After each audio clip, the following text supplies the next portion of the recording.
Hello, I'm Lee Sales. Lovely to see you again.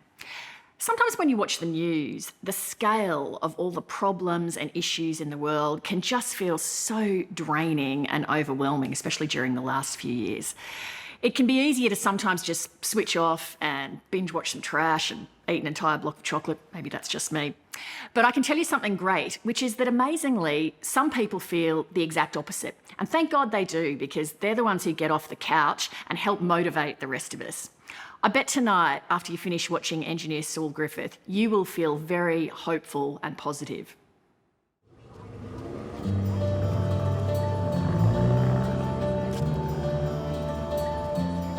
So you want a short?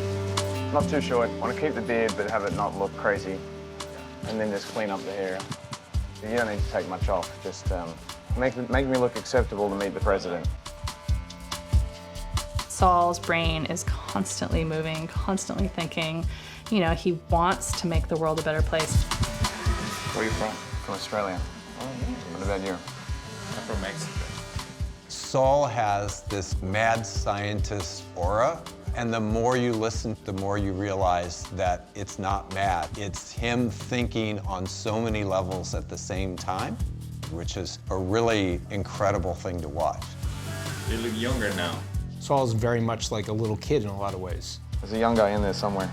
When you're with kids, they're always dreaming and imagining what is possible and what can be done, and they have little regard for obstacles or practical considerations. Saul's a disruptor. What he's trying to do is ensure that we're able to meet the challenges of our time. I feel like an underachiever compared to Saul Griffith. Thank you. He's a guy from Wollongong, literally shaping the world's approach to managing the energy transition. His work has been incredibly influential at a time when we were on the cusp of passing the biggest climate bill that any legislature has ever passed. I'm off to meet my colleagues, and we are then going to go together to the White House, where we're meeting with the president and other people involved in the climate bill. The success in the US will now be used as precedent to get that type of bill passed in Australia. Australia can actually lead the world in deploying on the ground a lot of the solutions for climate. Thank you. We need to hit a flywheel of ambition begetting more ambition if we're going to win this. Oh, even better. The Senate has now passed the most significant bill to fight the climate crisis ever.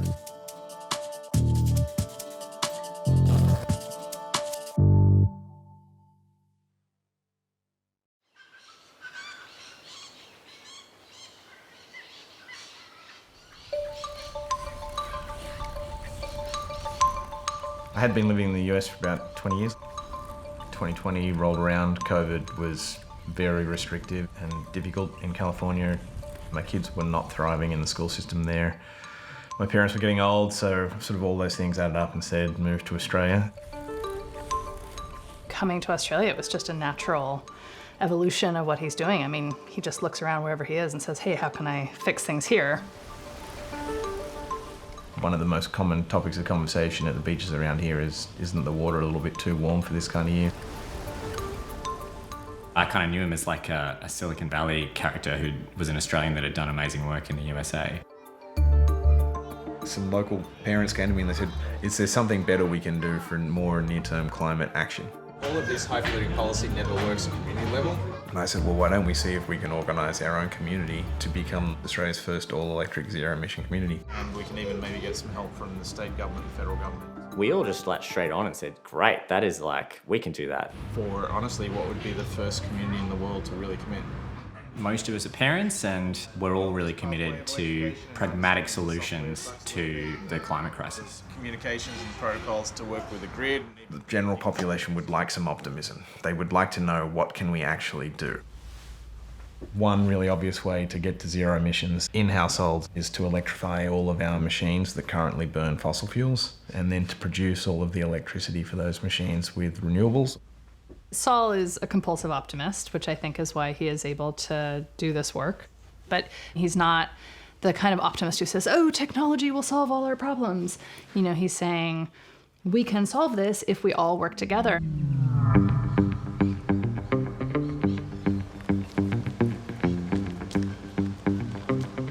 didn't grow up anywhere fancy. We grew up in the southern suburbs of Sydney, and it was my sister and I. Hi, Mum! Hi, love. My mum was an artist. Hey, gorgeous. Hi. I learned from my mother a genuine appreciation of art, of architecture, of the natural world. Whenever we got a chance, it was school holidays, we'd pack up the car and we'd go camping. It was very much a nature-based environment. I would never tolerate children who said that they were bored. If you dare say you're bored, you must do something useful with your time. And Saul was never bored. He always found projects to do. Dad is an engineer and academic. Enjoyed fiddling and tinkering and engineering on weekends. We're still resolving who lost the Allen keys in 1995, and I'm pretty sure it was him. Could be true, but not admitted. I learnt to swear and to misplace tools from my father. I also learned from him to not fear any machine. Rhonda the Honda. We inherited this car with a condom on its exhaust pipe when I was 15, and it was the project by which I avoided studying VHSC. So we basically pull it apart and put it all back together again. I remember pulling it to pieces and you coming home and telling me I did it all wrong. Maybe. But we managed to get it back together and it ran. When it was finished, that little wreck looked brand new.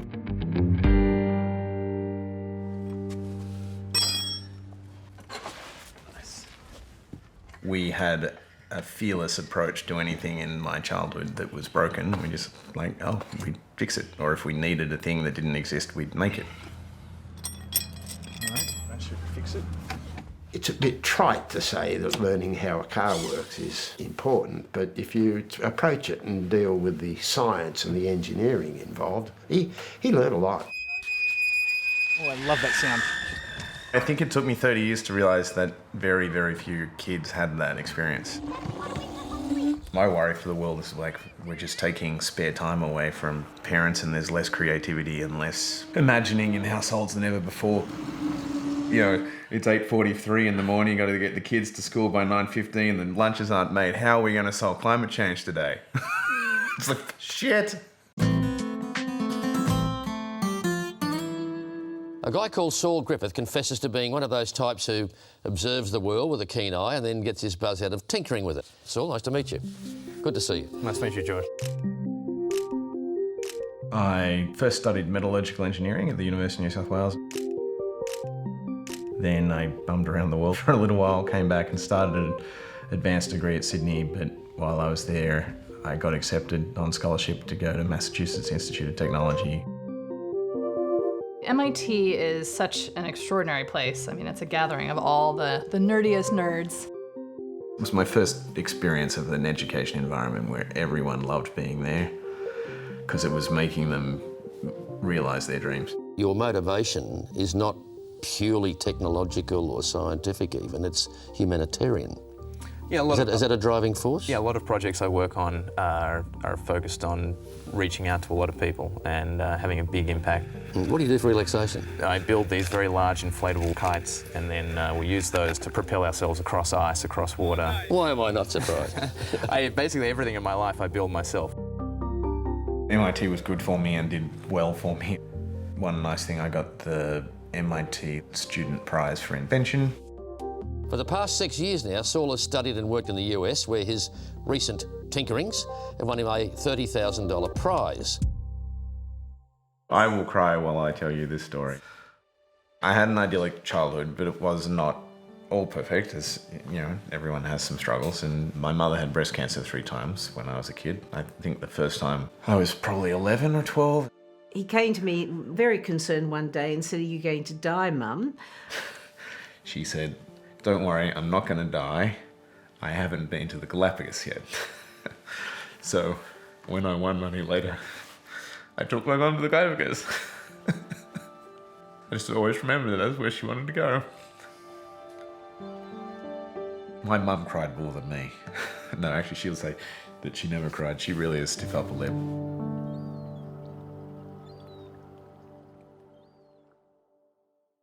I met Owen on Halloween 2001. She was an undergraduate student from Harvard.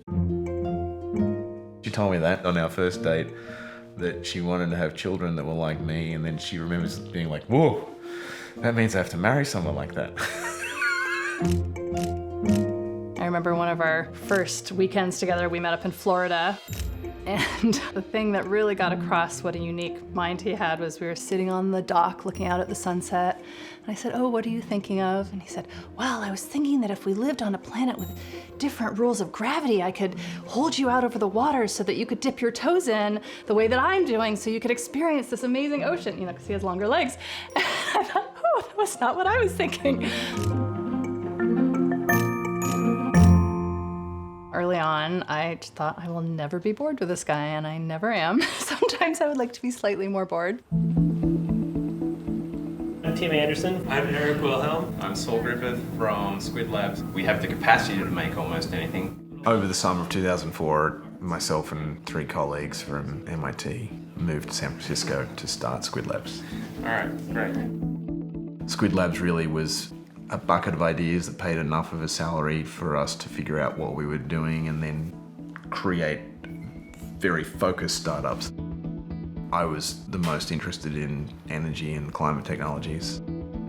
We could see all of the ecological crises that we're now experiencing coming. You know, it was the engineer, well, what do we do to fix this? We still have an energy crisis, and now we have a climate crisis as well.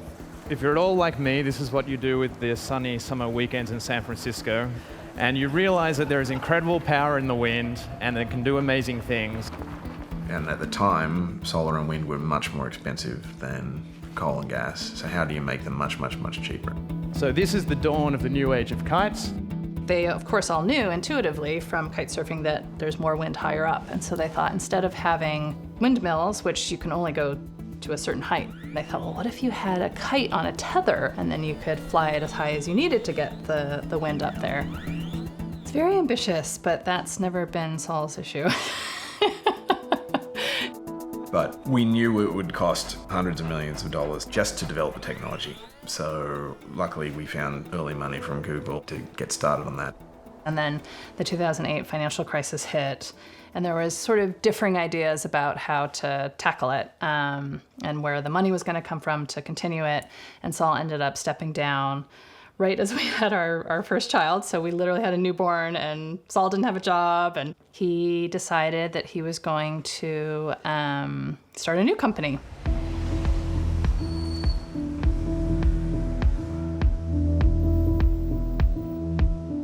Other Lab started on Earth Day 2009. A bunch of young engineers and product developers work here trying to make new technology.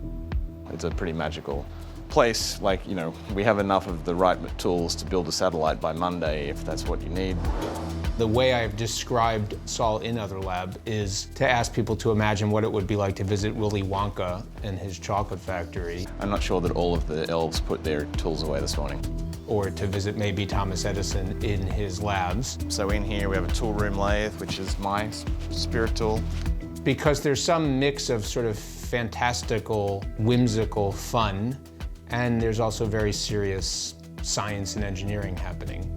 I'm really glad to see that we are using the physics of elephant ears to develop the future of air conditioning.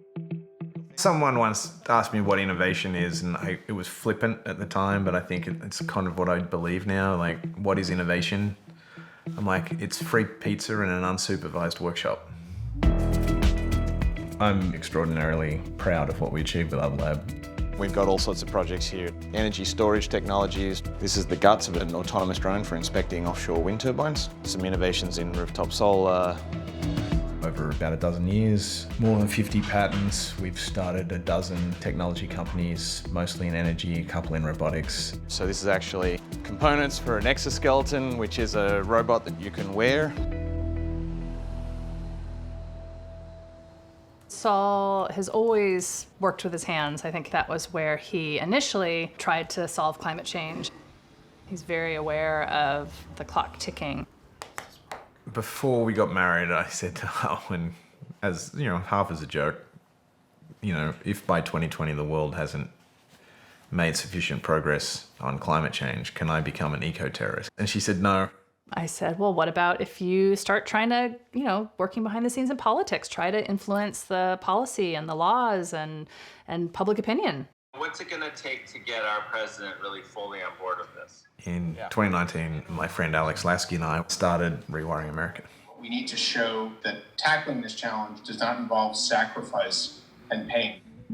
Saul and Alex both have experience with Silicon Valley where billions of dollars get, tossed around. And I think they thought, well, if you can do that for an app, let's do it for the planet, For as long as the country has existed, people have been heating their homes by burning first wood, then coal, then oil, and now gas. I had been interested in energy flows forever, and I convinced the Department of Energy to fund us to do a study mapping in the greatest detail all of the energy flows from the supply side to oil platforms, coal mines, gas pads, all the way to the machines at the end. So your toasters and your cars and your ovens and your air conditioners. I think looking at all the data was when he realized how important electrification was. By Saul's count, 42% of all emissions in the US economy come down to decisions that are made in everybody's homes. We have to change the way we heat our homes and heat the water in our homes, etc., by replacing those fossil burning machines with efficient electric machines that are powered by renewable energy. We have to get 50% reductions by 2030 to stay on target for a climate target we want. So it's go time for the stuff that works. And if we do all of that as fast as we can, we buy ourselves enough time for the big science funding to come in and create the solutions for steel, for long distance air travel, for agriculture, because they're not ready yet. I was just a political naive. I thought that politicians write policy. I learned really quickly that a lot of policy is drafted by lobbyists. And so we had to become a lobby group that could write policy based on science and data. That was what was required to then take on the gas industry and the oil industry, and then we just relentlessly fought the science-based argument for the regulatory and policy reforms required to decarbonise. It's very concrete. The next time you buy a stove, it has to be electric so you're not burning natural gas anymore.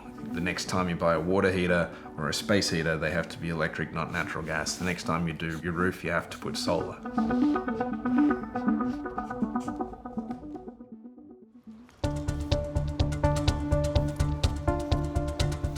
As the new White House came in, they had an ambitious climate team. We got a seat at the table in figuring out what the climate policy would look like. These machines are relatively expensive to buy, but cheap to run. So we had to come up with some new financial ideas for how the government could help households. An enormous amount of the work that Rewiring America did ended up in the climate bill. Things like rebates are at the center of that legislation. The US Senate has approved a sweeping $620 billion climate tax and healthcare package. It took 18 months. It did finally get through, and it got through, maybe predictably, by the narrowest of margins. Vice President Kamala Harris cast the deciding vote. The bill authorises the largest spend on climate action in US history. I've been working on this issue since I got to Congress in 2009. If I had to go back a couple of years and say, could we get something of this scale done, it would really be hard to say yes. I felt like it was the single most meaningful thing that I had ever been a part of. We want that argument. The fossil fuel lobby is not going to disappear. And so there's a lot of work still to do in spite of this great victory. So we have to be able to change the situation so that in the future, we're not going to need those fossil fuels to run our economy. It's a huge political victory. Was it enough? No. That on day one, when we were asked how much is it going to cost, we did the math, and with 2 to 4 trillion, and we got less than that, $500 billion. So it's not quite enough, but it's certainly a great start. I hold a toast to rewiring. Here's all of you. This is the beginning, and it's been exhausting to get here, but now, now's time for the hard work. Wait for the lighting bulb. Yeah. Shake. There we go. Yeah.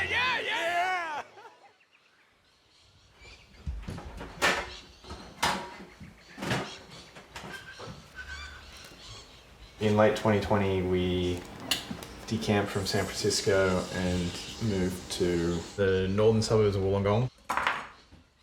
Pretty much as soon as we had moved here, Saul jumped into trying to translate Rewiring America into something like Rewiring Australia.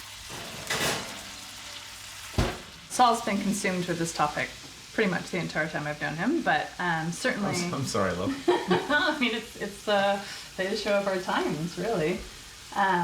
It's been really exciting to be here and feel like there's an appetite for change. Saul had the vision for a fully electrified suburb. We all just said, great, let's make it here.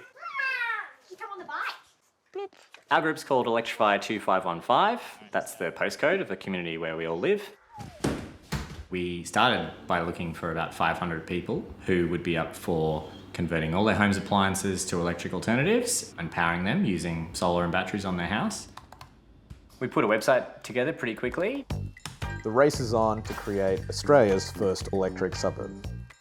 Soon, households in the 2515 could have the opportunity to join a generously subsidised program. Our house doesn't have a gas connection, so we started electric and we've gotten more electric. We've got a beautiful sunny roof, so we've got 10 kilowatts of solar installed. We've switched into positive territory with the amount of energy we use, so yeah, we're paying nothing. The only two things we don't have are we don't have an electric vehicle and we don't have a battery. The cost on them is coming down. All right. Yeah, this is an induction cooktop. You have probably seen one before. Thought I was going to miss gas cooking. I don't. It's really fast. It literally boils a pot of water faster than a gas stovetop.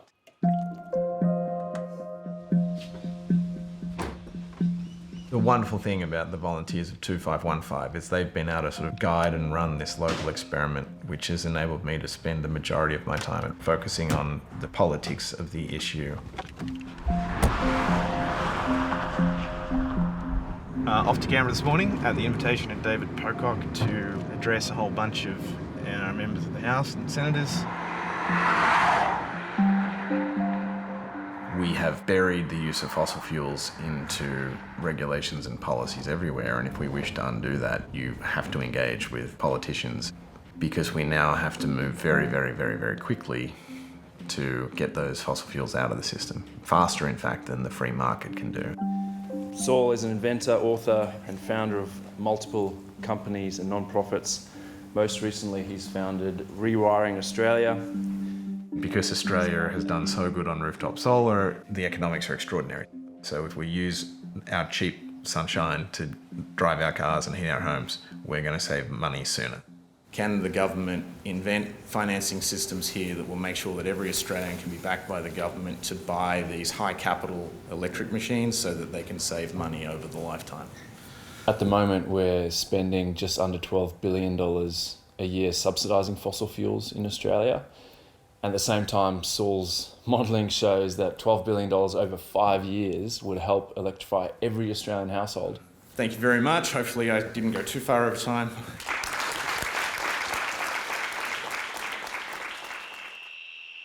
Okay, so we're moving on to events organisation and update. So Ali's going to give us an update on the venue. It's at the Thurrool Community Centre.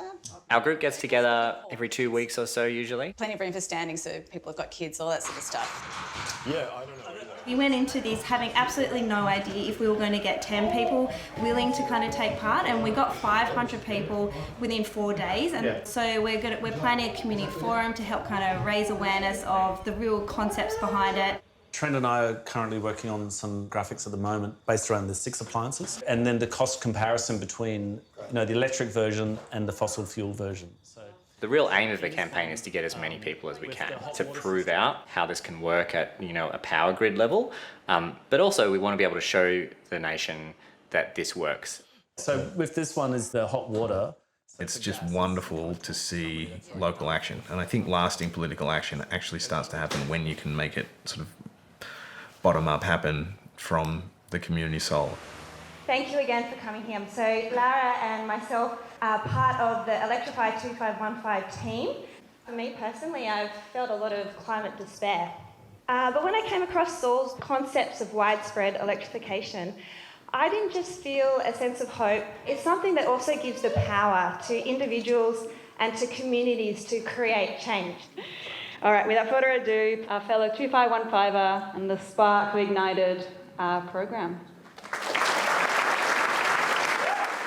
You know, every time Saul gets in front of the room, you can feel everyone have a lot of fresh energy for, oh, this is a good idea, isn't it? I've been talking about climate energy and electrification for about 20 years all over the world to all sorts of audiences. And this is the most intimidating one by far. Because you're my neighbours, and if we screw up, you literally know where I live. I was so excited when he moved back to Australia. It's a fantastic bit of intellectual property to reclaim for the country, I reckon. And that's the type of follow-up to this. So I'm a local Wollongong City Councillor. I'm 100% open to this because this is a community-led initiative. Why wouldn't you support a community that wants to go out on their own and do this? The upfront cost of doing all of these things at once is high, and it's definitely out of the reach of most Australian households. And that's why we need to get a subsidy for this campaign to bring a lot of that forward. Doing anything first requires money, and we're asking our community to take a risk. So we're actually looking for about $20 million in funding from a bunch of different sources. Matt Keane is the Treasurer and the Energy Minister, so he's kind of a double whammy in New South Wales, and also he's been a very strong advocate for what we have to do. So we are targeting his office with proposals. The community in 2515 have been extraordinary. They've actually raised interest, 1,500 households which want to sign up and join an electrification pilot. I think every developed economy around the world is having this exact conversation. How are we going to power our economies, but do it in a way that's going to protect our planet? If you could electrify the entire household today in Australia and power it with solar and put half of it in the battery, that's their ongoing cost of energy. So then you can see... So this is saving $42,000. That's in the 10 years after they do it, they save 42 grand. The interesting thing is there's a big upfront capital investment, but the benefit is accrued over the years because effectively they're getting zero cost electricity. It might end up being about $3,000 a year per household after they've bought the things and they're paying it off. Look, I want to back a pilot like this. I think the pilots are really important because it's providing a proof of concept, so it can debunk the criticisms of the naysayers. Then, once you get it right in the pilot, then you can scale it more broadly.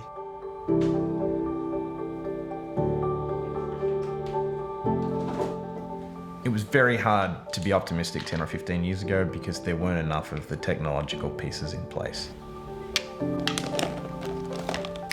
Now, thanks to progress in science and engineering and scale, you can pretty much narrate the solution by which we solve climate change. It is a race to the finish now, and it always will be. I think especially having our kids has made him really think about the things that can be done to give them a livable future. Moral hazard.